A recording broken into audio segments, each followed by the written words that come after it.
Saudara, rupanya kelihatan jelas ada perbedaan antara orang-orang Kristen di Indonesia dan di Amerika. Di mana perbedaannya? Saya meneliti ini cukup lama dan saya kagum kepada Tuhan. Maaf, jangan saudara berpikir negatif kalau saya mengatakan kalimat ini. Satu kali ada seorang hamba Tuhan datang dan dia khotbah di satu gereja Mennonite di daerah Pennsylvania. Jemaatnya nggak banyak. Yang hadir hari itu nggak ada 300 orang dalam gereja Mennonite ini. Dan dia kaget. Ini orang Indonesia. Ketika diumumkan persembahan hari itu hampir 16.000 US. Orang sesedikit itu. Nah, hamba Tuhan cerita kepada saya tuh keliling Amerika sudah lebih dari 20 tahun. Di gereja-gereja besar. Ini cerita gereja Indonesia. Gak ada persembahan sebanyak itu. Padahal ada orang gereja Indonesia jumlahnya lebih banyak daripada itu. Nah, saya cerita begini. Kenapa di Indonesia, saudara? Kalau saudara pernah dengar, hamba-hamba Tuhan dari Amerika, dari Jerman, itu kenapa suka ke Indonesia? Sebab mereka tahu persembahan orang-orang kaya di Indonesia itu besar-besar. Kalau saudara pernah dengar pelayanan Renat Bongke, pelayanan Benny Hinn, pelayanan Mauricio Rollo, itu orang Indonesia bisa berkati, nggak tanggung-tanggung, jutaan US dollar, saudara. Saya itu sampai nggak percaya. Kalau saudara pernah dengar nama hamba Tuhan John Avancini, itu lebih gila lagi itu. Suka ngerukin duit hamba Tuhan yang satu itu. Kalau datang ke Indonesia, dia suka sekali ke Indonesia karena dia tahu. Tapi suatu waktu, saudara, tahun 97, kita menemukan fakta. Perekonomian dunia, waktu krisis moneter masih dengar, ini lebih parah daripada 97. Apa yang terjadi pada waktu itu? Ternyata orang-orang Kristen yang kelihatan kaya-kaya, hebat-hebat itu, sebagian besar lari dari Indonesia, sebagian besar ketangkap. Masih ingat kisah itu? Kenapa? Ternyata itu uang utang semua. Yang kita anggap selama ini mereka orang-orang hebat, duitnya banyak, kolaps langsung, bank-bank ditutup. Nah, di situ saya neliti, kenapa ini? Karena saya punya iman, apa saja yang terjadi baik maupun buruk di dunia ini, itu nggak hanya untuk hidup kita, di dunia ini, itu pasti ada firman yang bisa menjawabnya. Itu iman saya. Maka itu tiap kali ada fenomena apa saja, ada kejadian apa saja, saya minta Bapa di surga menunjukkan kepada saya firman-Nya yang mana, supaya kita bisa belajar dari semuanya itu. Nah, ini yang menakutkan, saudara. Karena sistem pemerintahan Indonesia, Amerika itu beda jauh. Saudara, saya percaya, maaf kalau saya katakan kalimat ini ya, dulu kalau ada orang-orang Indonesia yang sudah pindah ke Amerika dan modelnya dulu suka nyuap, sampai ke sini orang itu nggak umur panjang itu, betul nggak? Langsung ketangkap. Karena di Indonesia Tuhan itu uang, betul tidak? Di Indonesia Tuhan itu uang. Di Indonesia bukan hukum yang nomor satu, tapi uang. Dan ini yang merusak. Nah, anak-anak Tuhan di Indonesia kenapa berani memberi begitu banyak? Karena mereka pikir Tuhan bisa disuap. Maka itu kenapa persembahan gereja-gereja Indonesia kecil di Amerika ini? Karena Tuhan nggak bisa disuap. Maaf, jangan tersinggung dulu saya ngomong ini. Oke, terusan sendiri, saya harap saudara ngerti. Tapi orang-orang Mennonite berani memberi karena mereka sadar.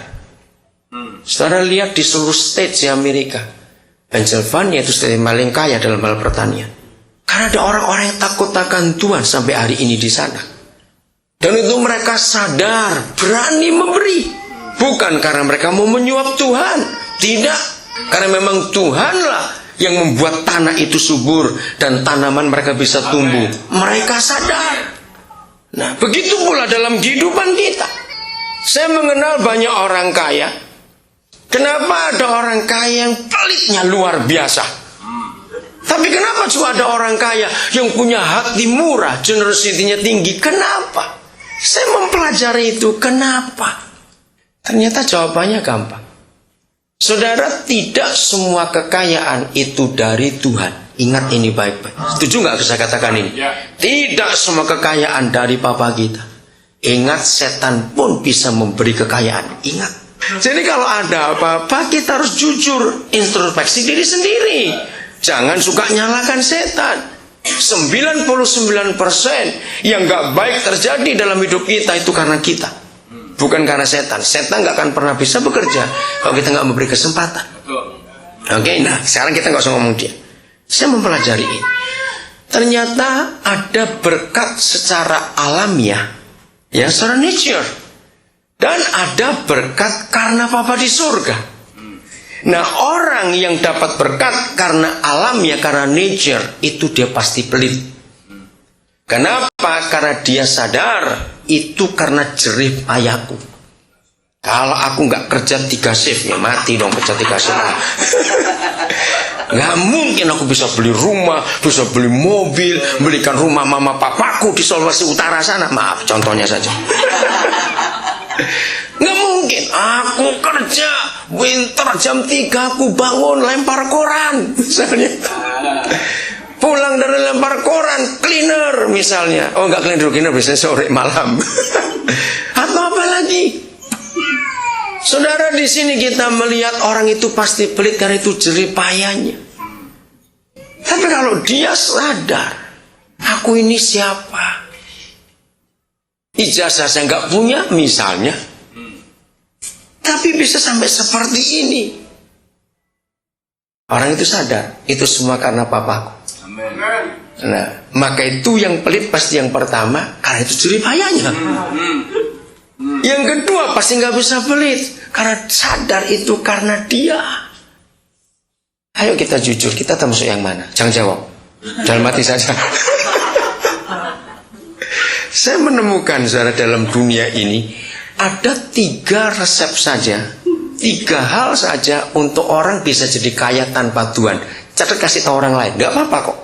Catat, 3 langkah saja yang membuat orang bisa jadi kaya tanpa Tuhan. Nomor 1, catat, dapat warisan. Loh, betul nggak? Langsung kaya nggak? Nggak mimpi, nggak apa, blok, wih, dapat warisan. Otomatis kaya bukan? Oke, itu resep yang pertama.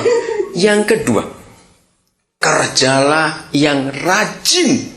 Udahlah, kalau kuat 2,5 shift bolehlah, tidur cuma 4 jam sehari. Kerjalah rajin. Misal kalau saudara punya usaha, yang lain bukanya jam 6 pagi, saudara buka jam 4, tidak apa-apa. Yang lain tutup jam 10 malam, saudara tutup jam 12 malam. Apanya nggak kaya karena rajin? Betul? Percaya ini tanpa Tuhan bisa? Siapa? Nggak usah ragu-ragu. Tanpa Tuhan bisa atau tidak? Bisa. Nggak usah ke gereja, nggak usah perbulan, nggak usah. Berdosalah terus. Karena ini hukum alam. Betul. Nah, yang nomor 3, pelitlah. Catat itu. Pasti kaya. Kalau orang itu beli ikan cuma kepalanya saja, dia rebus 3 hari. 3 hari cuma makan supnya saja. Hari keempat baru makan tetelannya, sudah hancur di situ. Pasti kaya, percayalah. Nah, orang yang kaya karena ini dia pasti pelit. Apapun yang mau dikeluarkan, dia akan hitung sampai jebol tuh kalkulator. Karena dia akan perhitungannya matang sekali. Dan itu wajar kalau dia pelit, karena dia tahu itu jerih payahnya. Tapi kalau semua karena Papa yang baik, apa yang kita mau tahan-tahan? Nah, itulah orang-orang Mennonite yang saya pelajari. Saudara, mengerikan keadaan di Indonesia.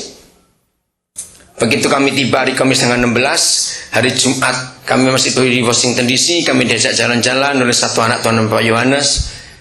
Sepanjang dari mulai White House terus ke National Mall, lalu ke Capitol Hill, lalu sampai ke Supreme Court. Nah, dia terangkan itu semuanya. Nah, terus pas kami sampai